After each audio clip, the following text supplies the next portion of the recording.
hao maadui zangu ambao wananifuatia, nina uhakika ya kwamba watapotea, kwa sababu Mungu wangu atawapoteza.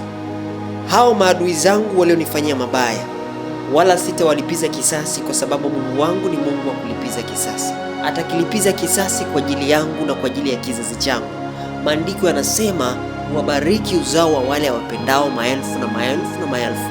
Sitaogopa kwa sababu adui yangu amenikaribia sana, kwa sababu adui yangu alivyonikaribia anadhani yupo karibu na mimi, lakini hajui ya kwamba Mungu yu ndani yangu, na yeye aliyeko ndani yangu ana uweza mkubwa kuliko yeye. Adui yangu anaweza kuwa anaamini silaha zake, anaamini panga zake, lakini Mungu wangu neno lake ni kali zaidi ya panga likatalo kuwili. Nina uhakika ya kwamba Mungu wangu ana uweza mkubwa kuliko uweza wa adui yangu. Nina uhakika ya kwamba adui yangu hana uweza kuliko Mungu wangu, kwa sababu hata adui yangu hayuko juu ya Mungu wangu.